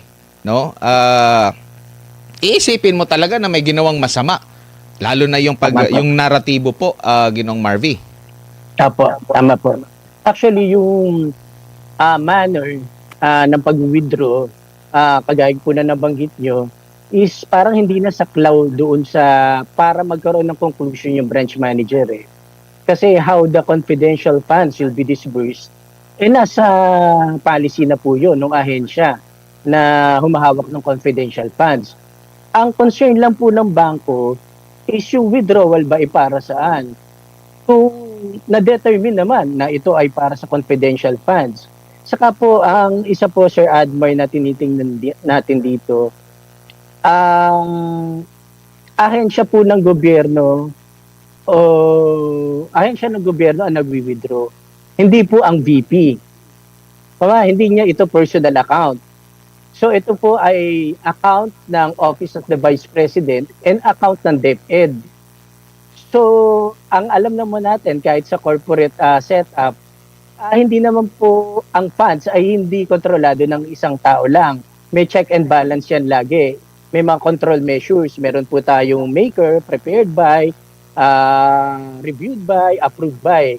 So, kung sinabi natin na withdrawal to from the DepEd, withdrawal ito ng ahensya. Hindi ito withdrawal ni VP. Withdrawal ito nung office ni VP. Not necessarily transaction of the VP herself. Tsaka ito pa po, Sir Marvy. Advance sila nagsabi, advance din lang hinanda ang pera. 'Di ba? Kung ikaw ay may question at illegal yung ginawa, bakit mo ihahandang pera? Di dapat pigilan mo siya. Ay, saglit lang po, parang hindi po ito tama. Pero pinahintulutan niya, nakapirma siya. So bakit pa, alam mo yung intriga lang yung ano natin, concern natin, no? Na Tama po. parang Tama po. ang ano kasi, parang hindi siya nanindigan sa kanyang ginawa. Na tama at nasa legal ang kanyang ginawa, naglagay pa siya ng doubt doon sa kanyang ginawa. Saglit lang, di ba, mababalikan ka niyan. Kung may mali doon, bakit mo hinanda yung pera? Kasi sa pagkakalam ko, hindi lahat ng bangko talaga may nakahandang ganyan kalaki na pera. Advance ka talaga mag-submit niyan. O, meron ako, ganito, ganyan. O, ikaw ang bank manager, pinirmahan mo rin. So doon pa lang, walang problema. Kaya nga walang nakitang problema yung depensa, hindi na nag-cross. Pero yun nga yung bakit maglalagay ka ng kontrobersya na kahit ikaw mismo nag-approve ka na doon sa pagre-release ng pera. Tama po. The fact na na-consummate yung transaction, natapos yung transaction, na wala siyang objection dun sa transaction, bakit ngayon niya sasabihin na kahina-hinala? Bakit hindi at the time of the transaction niya in-elevate? So kung may nakita siyang something suspicious, dapat at the time of the transaction, hindi after the transaction o years after the transaction na sasabihin niya unusual. Dapat noon pa lang, hindi kompleto itong dokumento nyo, mali yung, hindi tugma yung authorized signatory nyo, dapat doon pa lang nag-object na siya. Pero hindi natapos yung transaction na walang report, walang objection. So kung susundin po natin yung sinasabi niya, siya mismo nagkaroon ng pagkukulang. Siya mismo merong lapses doon sa pag-process ng transaction. Sir, nakikita niyo po bang makaka-apekto ito sa ating banking industry sa mga ganito? Kasi naalala ko dati, yung BPI ata kung di ako nagkakamali, nung kini-question din yung bank accounts ni FPRRD. Pero hindi pa siya FPRRD noon mayor pa siya during that time kung di ako nagkakamali, kandidato pa lang siya. Kini-question yung bank account.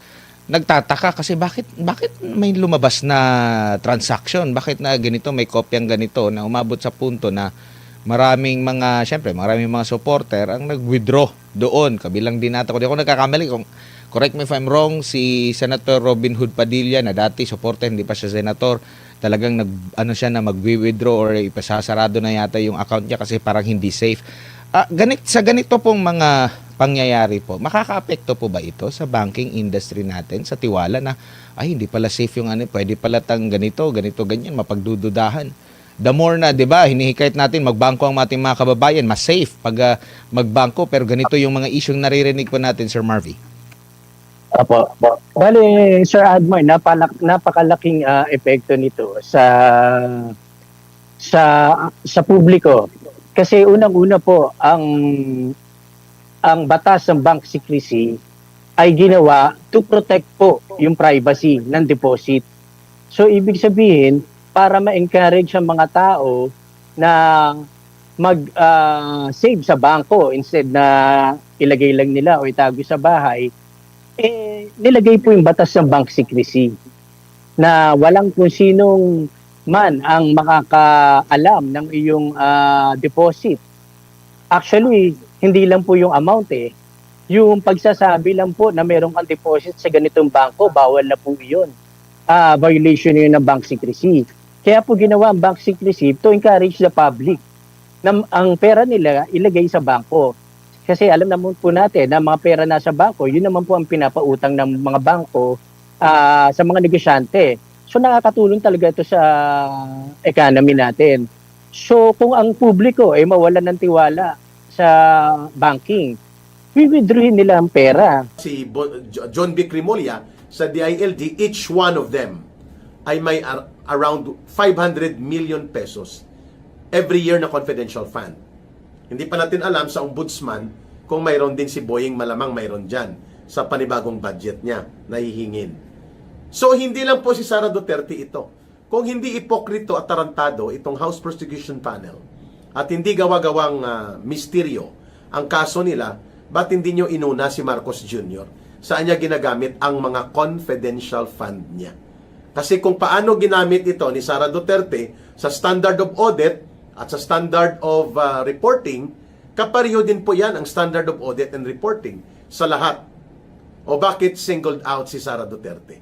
Uulitin ko po, close to between 80 to 100 ang mga agencies of government na gumagamit at mayroong items sa confidential fund. So hindi tama yung sinasabi ni Ping Lacson na ang confidential and intelligence fund, nire-request mo lang yan kung kailangan. No!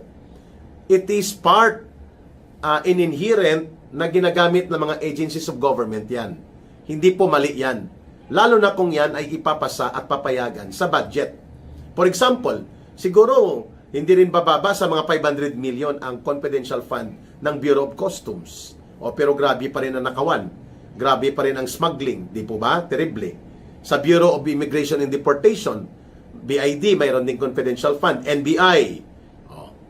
At AFP, PNP, DOJ, DILG. Marami pa na mga agencies of government. Kaya nga, nagtatanong ang taong bayan, why all of a sudden, everything about confidential fund review at mga reklamo nakapokus kay Sara Duterte? Just because may pangalan na Mary Grace Piatos at Yoyoy Villamin o kaya kung ano mga alias, ginagamit din po yan ng mga iba pang agencies of government ang mga alias na ito sapagkat yan po ang tinatawag na tradecraft and protocol in the intelligence fund. Pag nag-manage ka ng asset or informant, kailangan mo siyang protektahan. Kailangan kang magbigay ng security protection kapag ikaw ay bumibili o kumukuha ng impormasyon. At yan ay allowed under the rules of the audit. Ngayon, bakit hina-highlight ang withdrawal, magkano wini-withdraw? Hindi po yon essential issue. Ang essential issue, saan ginamit? Paano ginamit? At paano ito nag-resolve into a standard of audit pertaining to the guidelines patungkol sa mga confidential and intelligence fund. Yun ang dapat na-establish kung ito ba ay hindi ginamit sa confidential and intelligence purposes. Alam naman po natin na magkaroon po ng oportunidad na naitalaga si Vice President Sara Duterte bilang concurrent secretary to the Department of Education. Ang kalaban po dyan ay CPP, NPA, NDF all over the country. Nag-i-infiltrate ang CPP, NPA, NDF sa Alliance of Communist Teachers or yung ACT teachers, both party list and organization. And we have more than 800,000 public school teachers, elementary and high school. At ang CPP, NPA, NDF, ginagamit niya ang ACT para mag-infiltrate, mag-build ng underground mass organization, mag-recruit para sa Communist Party of the Philippines, sumuporta sa New People's Army at sa National Democratic Front. At mayroong underground organization na illegal at ito ay listed as terrorist organization operating inside ACT at ginagamit ng Communist Party at ng NPA. Ang pangalan nito ay Kaguma, Katipunan ng mga Gurong Makabayan, Kaguma.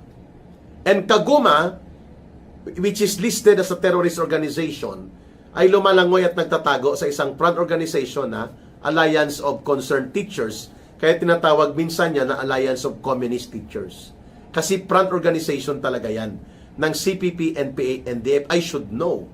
And it is affecting, every year, ang affectation and threat ay nasa 800,000 public school teachers, elementary and high school. na ginagamit ng CPP, NPA, NDF ang ACT as front cover at sa loob nito nag-ooperate ang CPP, NPA, NDF gamit din ng underground organization na nakatago na Kaguma, katipunan ng Gurong Makabayan. So when Sara Duterte was the Vice President, she was confronting all these security threats sa kanyang departamento all over the country, affecting 800,000 more or less na mga public school teachers and elementary and high school. Maliban po sa ACT as front organization na may nakatago at nakabaon na Kaguma, katipunan ng Gurong Makabayan, listed as a terrorist organization together with the CPP, NPA, and NDF by the Anti-Terrorism Council. Nandyan din po ang mga front organizations ng CPP, NPA, NDF sa hanay ng kabataan at estudyante. Kagaya po ng Anak Bayan, Kabataan Party, not Akbayan, may Akbayan Youth, pero yun ay mga hilaw na komunista. Pero kaalyado din ang mga komunista. Grupo naman nila Hontivirus yun at nila Chel Jokno. Mayroon pong Anak Bayan, hiwalay ito at iba pa sa Akbayan at Akbayan Youth. Mayroong League of Filipino Students, mayroong College Editors Guild of the Philippines, mayroong National Union of Students of the Philippines, and so many more na mga ginagamit ng CPP, NPA, NDF, just like ACT. Ang Kabataan Party at Anak Bayan ang pinakanotoryos sa League of Filipino Students na mga front organizations na pinapatakbo at ginagamit ng CPP, NPA, NDF para mag-recruit ng mga underground at nakabataan upang pasampahin sa NPA at maging Communist Party kadre. Kagaya po ng sinabi ko, may Kaguma sa loob ng ACT. Ang Kaguma, illegal po yan at yan ay konektado sa armadong pagkilos ng CPP, NPA, NDF. Katipunan ng Gurong Makabayan sa mga sektor naman po yan ng teachers, public school teachers, both elementary and high school. Ang CPP, NPA, NDF may tinatayo din po na lihim at patago na organisasyon sa hanay ng mga front organizations nila. Ito naman ang KM, Kabataang Makabayan. So sa mga chapters ng Anak Bayan, League of Filipino Students, College Editors Guild of the Philippines, Kabataan Party, nagbubuo ang CPP, NPA, NDF ng UGMO or the Underground Mass Organization na tinatawag na Kabataang Makabayan. KM. And it is affecting thousands and thousands of our students. Kung kaya nga every time may mga enkwentro ng mga sundalo at pulis laban sa mga NPA na mga teroristang grupo, karamihan po ang namamatay dyan, mga kabataan na nire-recruit mula sa UP, UP Diliman, PUP, and even sa mga high school na mga sakop ng DepEd. And that these are realities and facts na hindi pwedeng i-deny ng gobyerno mismo, lalo na ng National Intelligence Coordinating Agency, ng Armed Forces of the Philippines at ng Philippine National Police, na ang pagre-recruit sa kabataan ay isang seryosong banta sa seguridad ng bansa. At bilang DepEd Secretary, si Sara Duterte, obligasyon niyang ito ay harapin.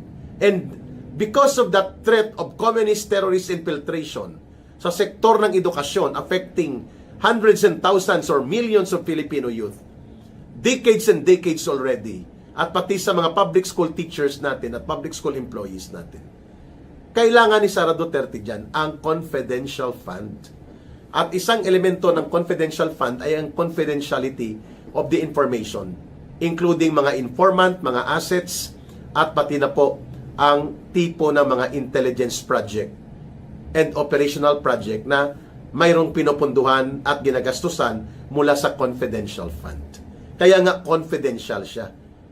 Kulukoy itong si Jokno, kulukoy itong si Dilima, itong sila Luistro, walang alam o nagbubububuhan dahil iba ang interes nila.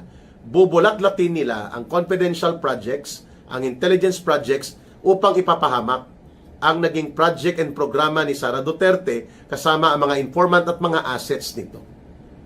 Mga kababayan, ang CPP, NPA, NDF po ay seryosong banta. Decades and decades ang nagbabanta para wasakin ang future at security ng kabataang Pilipino ay ang CPP, NPA, NDF. Ulitin ko, hindi lang po front organizations kagaya ng Anak Bayan, Kabataan, Kabataan Party, LFS or League of Filipino Students at College Editors Guild of the Philippines, National Union of Students of the Philippines, infiltration sa Student Council, infiltration sa mga university publication. Diyan po ako nagsimula. Kaya kabisado ko yan. They are also organizing ang CPP, NPA, NDF ng Kabataang Makabayan. Yan po ang first step para ikaw ay ma-recruit papuntang NPA at papuntang Communist Party, papuntang NDF. Klaro? So, tama lang na mayroong confidentiality and element of secrecy ang mga misyon and programa na ginastusan at pinunduhan ng confidential fund at intelligence fund when Sara Duterte was still part of the Department of Education, being the concurrent secretary designated by Marcos Jr. Anong problema doon? Di ba? At ganoon din po sa Office of the Vice President. Katuwang naman siya ng gobyerno si Sara Duterte. So bakit tayo mag-aalangan na nagkaroon siya ng mga confidential fund mahigit 100 po na mga agencies and bureaus and mga component na mga i-apply sa lahat? O bakit parang atat na atat kayo na palabasin na dinadaya niya ang kanyang confidential and intelligence fund? So nakita nyo na kung paano ang basis at gaano kabigat yung threat of the Communist Terrorist Organization, CPP, NPA, NDF infiltration sa sektor ng edukasyon, at pati po bilang Vice President siya, alam ni Sara Duterte ang bigat kung papaano po winawasak ng CPP, NPA, NDF ang ating mga institusyon sa pamamagitan ng infiltration, radicalization, recruitment, and underground operations. Decades and decades na ginagawa nila ito. At nilabanan yan ni Sara Duterte kasama ng kanyang tatay, kasama kami nung binuo namin ang National Task Force to End Local Communist Armed Conflict. Kay ako nagkakaso, kay si Lorraine Badoy, kay Atom Araulio, kay Carol Araulio, kay Teddy Casino. Ongoing pa ngayon. O bakit walang nagtatanggol sa AFP at sa PNP at sa NICA kay Sara Duterte? That indeed yan ay tama lamang, sapagkat kung wala ang mga confidential fund, mahihirapan kang bumili ng mga impormasyon, mag-recruit ng mga informant at mga assets. At hindi mo masusustain ang confidential and discreet intelligence projects kung wala kang pondo all over the country. Lalo na kung DepEd ka. Dahil involved ka sa pag-protect ng kabataan ng mga guro at mga kawani ng departamento. Lalo na ang mga kabataan na as early as 13, 14, 15 years old, pinagre-recruit yan ng CPP, NPA, NDF, lalo na sa mga public high school, mga kababayan. So ako, sa tingin ko, kailangan lang ni Sara Duterte ito may paliwanag ng maayos. Kasi the confidential fund and the intelligence fund na sinasabi ng House Prosecution na parang dinaya, ninakaw niya, ay lumusot naman po ito sa audit report and audit evaluation. Ang hindi nga natin nakita, yung malalaking mga confidential fund na magbabalik tayo sa paniningil at pagtingin sa confidential fund ni Marcos Jr. At ng iba pang mga agencies of government. Bakit kay Sara Duterte lang? Mga kababayan, ang threat sa pangsiguridad na kalagayan ng ating bansa, partikular sa mga pampublikong paaralan, mga guro, mga empleyado, kawani, at mga kabataan at estudyante, nung si Sara Duterte po ay nasa Department of Education, and even until now that she is the Vice President, yan po ay mayroong malaking tungkulin din siya, nagampanan niya dapat yan, at katuwang siya ng Presidente sa paglaban sa mga banta sa seguridad ng ating bansa. Samantalang yung mga dapat imbestigahan, yung CPP, NPA, NDF na mga party list na nakakakuha ng billions of funds mula sa gobyerno, hindi malang iniimbestigahan. Yung kanilang party list dati, 7 yan sila dyan. Bayad muna, amoy pawis, Kabataan Party, recruiter ng NPA, Gabriela NPA Laber, at ang Alliance of Communist Teachers. O sana punta po for the last 22 years ang kanilang mga confidential, ang kanilang mga budget at mga pondo, billions and billions of pesos. Bakit hindi ito iniimbestigahan? Yan ang dapat imbestigahan at kasuhan. Yan ang dapat pinapatalsik sa gobyerno. Ngayon, may 3 pa sila. Si Antonio Tinio ng Alliance of Communist Teachers, nandyan pa. Ganon din si Sara Ilago ng Gabriela NPA Laber Party List. At itong si Reneco na Kabataan NPA Recruiter Party List. And they are given free access to the information of the government while they are working and operating at the same time as CPP, NPA, NDF, urban infiltrators and urban cadre operators. Mayroon pa silang pondo at nakakakuha pa sila ng mga maleta at kasama sila ni Marcos at ni Romualdez para protektahan sila at gamitin kontra sa mga Duterte. Alam natin propaganda nila ito, ang atake nila sa mga confidential fund di umano laban kay Sara Duterte.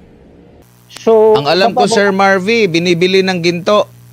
Oo, pwede. Opo, kino-convert po sa ibang asset. Kaya pala naisip ko, so meron palang bumili ng ginto. Baka yun yung mga nakatanggap ata yung maleta, baka ginto na kasi, di ba? Pero sa inyo pong karanasan, sa inyo pong pagkakaalam, ang isa mang korap na individual ay gagamit ng bangko na matitrace siya? Opo. Hindi po. Kaya nga yung sinasabi ng iba na kung walang tinatago, bakit ayaw buksan yung deposito? Unang-una, kung itatago po yan, wala po yan sa bangko. Kasi ang bangko may records po yan eh. So makikita yung historical transactions mo. Kung ikaw may plano na itago, hindi mo sa bangko ilalagay ang pera mo. Kagaya ng sinabi nyo, pwedeng ibili nyo na lang ng ginto. Pag kailangan yung pera, benta nyo yung ginto. So, ang paglalagay ng pera sa bangko, hindi po pagtatago. Dahil meron po yung records na pwedeng ma-generate kahit 5 years from now, 10 years from now. So, ayun po, hindi pagtatago po ang paglalagay ng pera sa bangko. So, kung pera po yan ni VP at sinabi meron siyang pera sa bangkong ganito, hindi niya po yun tinatago dahil yun po ay nasa bangko. Kung tinatago niya po yun, wala po yun sa bangko. Tsaka, nabanggit mo nga, may kapangyarihan ng AMLAC na makatanggap ng report kung suspicious ba ito o hindi. 'Di ba? Pero parang wala naman yatang sinabi ang AMLAC na suspicious. Wala pa akong naririnig Ang sa kanila lang, sila lang yung nagkwenta na mula noong mayor ata si BP Sara hanggang sa kasalukuyan umabot na daw ng bilyon. Pero yun nga yung paliwanag. Parang inad lahat ng pumasok, pati paglabas, i-add mo na say kahit same na amount lang yung pumasok tsaka lumabas, i-add pa rin yun. Tama po ba yung pagkakaintindi ko, Sir Marvy? Tama po. Tama po kayo. Kagaya rin po nung nabanggit nyo. Tama yung pagkakaintindi. Dapat nung time na po na nagkaroon ng mga transaction ng 100 million a week or 100 million a month, 125 million o billion, dapat at that time po reported na siya. Hindi po yung magbabacktrack tayo at sisilipin yung naging transaction ni VP. Dapat po kung naging suspicious siya, reported na siya at the time of the transaction. Ang nangyari po ngayon sa impeachment, wala pong reported sa AMLA, pero nagbabacktrack po tayo, nagtatrace back po tayo ng mga transactions ni VP. So parang ngayon lang natin sinisilip kung meron ba talagang unusual o suspicious din sa... So useless yung patakaran na suspicious at ano pa yung isa po, sir? Covered transaction. Covered transaction tsaka yung suspicious. Useless pala yung ganong paraan pala na hindi maagapan. Ang purpose nga nun para at least matrigger na pero umabot pa ng ilang taon bago sinimulan. Kung meron mang pagnanakaw during, even before sa kanyang pagiging vice president, dapat na natimbrehan na yan ng AMLAC. Di ba, yung patakaran po na yan, parang prevention is better than cure. Parang ganun ang proactive kumbaga at hindi reactive. Tama po ba ang pagkakaintindi ko, Sir Marvy? Tama po, Sir Admar. So, ibig sabihin, nung time na Vice Mayor si VP Sara at nakita na nila yan, kasi sinasabi nila na tingnan natin nung time na VP siya kung magkano yung transaction niya sa bangko. So, dapat kung may something unusual nung time na mismong yun, for example, meron siyang pumasok na hundreds of millions, dapat reported na siya. doon sa AMLC kung meron something suspicious. So ibig sabihin, doon mismo sa bangko na nagme-maintain ng account si VP Sara noong time na yun, yung manager doon, wala nakitang suspicious sa transaction. Kaya hindi niya ni-report. Yun po, bakit ngayon po sinasabi na meron siyang suspicious transactions years after? So dapat at the time noong vice mayor siya, reported na yun. So, ibig sabihin po, yung branch manager kung saan nagme-maintain ng account, then Vice Mayor Sara, wala siya nakitang something suspicious, kaya wala siyang nireport sa AMLC. Opo. Kayo po ba, gusto niyo po bang marinig din sa ibang ahensya ng gobyerno para gawing patas? Actually, na-raise din ito kahapon ni Senator Alan Peter Cayetano, ginagawa niyang example ang Office of the President, kung sila din ba ay nagwi-withdraw kasi mas malaki yung kanilang intelligence. Kung kayo po ang tatanungin, para at least fair. Kasi pag sinabi mong unusual, nandun ka lang pero hindi mo naman alam sa ibang mga, saglit lang, ikaw branch manager ng DND, ng malapit sa OP, meron bang dyan, ganito? Pwede ba kayo mag-ano yan? Contact sa ibang mga branch, Sir Marvy, na meron ding kahalintulad na sistema po or na timing na merong ahensya ng gobyerno, lalo na yung may mga hawak na CIF. Pwede ba kayo mag-usap-usap niyan? Uy, Mare, meron ka bang ganito? Pwede ba yan, Sir Marvy? Sa kagaya po na nabanggit ko, meron po tayo. Walang ibang ahensya ng gobyerno. Wala siyang makukumparahan. So, ang kanyang makukumparahan is yung mga depositor lang talaga doon na Meron masasabi pa po niyang unusual. Opo. Meron pa po siya makukumparahan kung sakasakali lang po Opo. since we're talking of government agency. Opo. Kung ang Office of the President is sa land bank din nagde-deposit. Kahit sa ibang branch. Kahit sa ibang branch. Pwede siguro Yun nga, tatawag siya sa kumare niya doon sa branch na saan hindi po kumare, meron po tayong tinatawag na, for example, branch manager ka, meron po tayong tinatawag na branch banking group head, yung mas mataas sa'yo. Oh. Pwede mo, Sir Admar, for example, kayo po yung branch banking group head, pwede mo nyo po ba ma-check doon sa kabilang branch kung saan nandun ang Office of the President?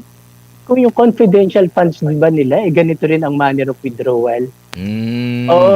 Kung halimbawa po, kasi... Kaya nga, mas maganda po, sir, na hindi lang branch manager talaga yung ipatawag doon para medyo mas mataas yung saklaw at malaman na unusual ba talaga to. Mas yung group head siguro ng mga, 'di ba? Anong tawag ba diyan sa mga pinaka banking group head? Banking group head diyan. So may hawak siyang mga branches. Mas okay 'yan. Mas siguro mas okay 'yon na parang kagaya sa pagtawag nila kay Matibag na medyo mas nakakataas na nakakasaklaw nila doon. Hindi po ba? Tapos hindi lang po I think hindi lang Office of the President and Office of the Vice President ang may confidential funds. So, DILG, DND yata at iba pa. DND, siguro yung DND, DOJ, most likely, land bank din ang ginagamit nito So, pwede pong sabihin natin, branch manager na malapit sa DOJ, ganito rin po ba ang pag-withdraw nila ng confidential funds? Para pag sinabi ni branch manager ng show na unusual, meron siya na pagkukumarahan